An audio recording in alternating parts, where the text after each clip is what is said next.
Most people only find out about the MIB the hard way, like when their insurance application suddenly hits a wall. Well, today, we're going to get ahead of that.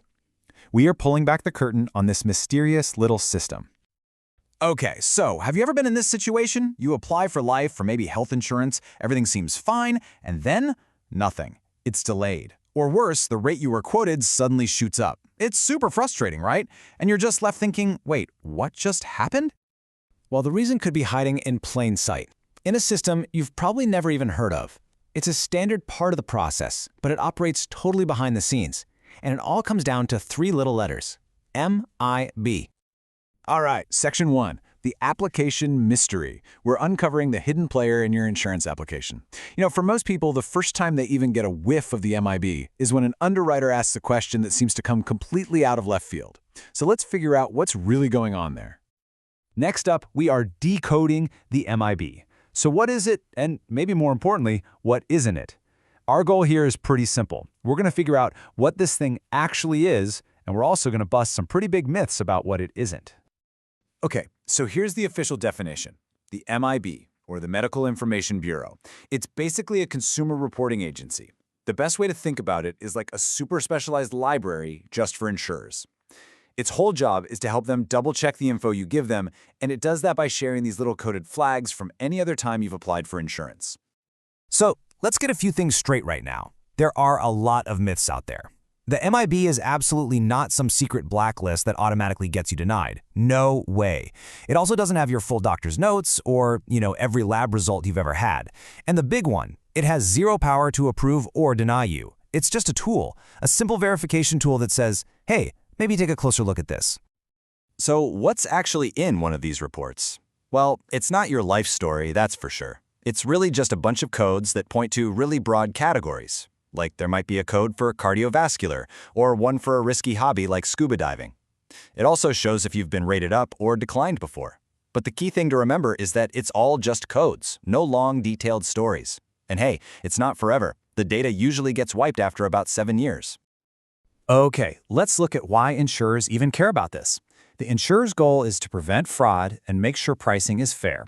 You're probably thinking, why does this system even exist? From the insurance company's perspective, it's all about risk and fairness. The MIB helps them spot when something doesn't quite add up, which helps prevent fraud. And that, in theory, helps keep premiums from going crazy for everybody else. It's really just a tool they use to keep the whole underwriting game honest. So let's follow the journey, right? Step 1, you submit your application. Step 2, the insurer starts checking a bunch of different data sources, and yep, the MIB is one of them.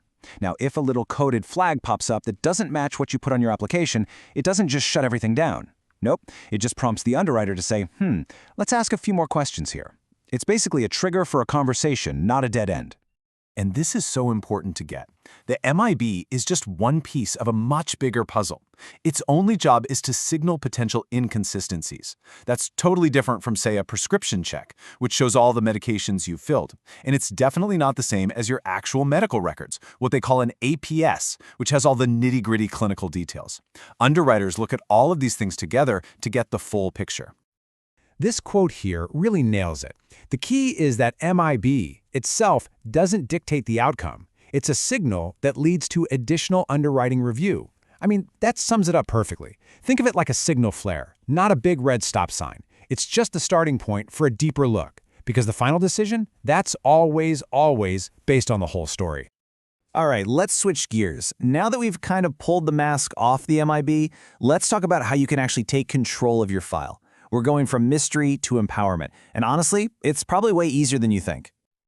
Here's your action plan, broken down into 3 simple steps. Number 1, request your report. Yep, just like a credit report, you have the right to see what's in there. 2, review it for errors. Go through it and see if anything looks off. And 3, dispute any inaccuracies. If you find something that's wrong, you have the legal right to challenge it and get it fixed. But why bother doing this ahead of time? Because honestly, it's a huge strategic advantage. Think about it. You can find and fix mistakes before they ever become a headache. You get a sneak peek at what an underwriter might be looking at, which means you can get your explanations or doctor's notes ready in advance. A simple step like this can save you from so many delays and so much confusion later on. Look, errors are definitely not the norm. But let's be real. They do happen. A simple little typo or a miscoded entry from years ago could cause a whole bunch of unnecessary questions and delays.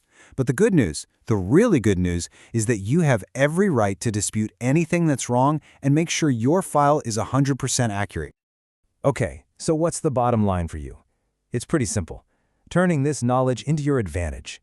Knowing all this stuff isn't just interesting, it gives you a real edge. So let's talk about how to put it to work the next time you're applying for insurance. So how do you avoid any MIB-related problems? Well, the best defense is a good offense, right?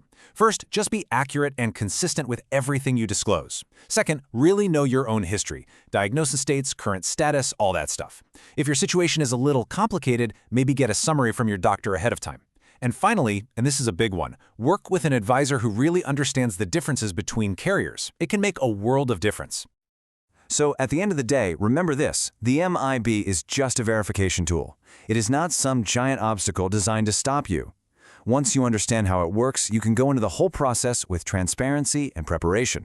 And let me tell you, in the world of insurance, those are your two biggest advantages, period. Because ultimately, all this data, it tells a story. It tells your story. So the real question is, are you ready to be its author?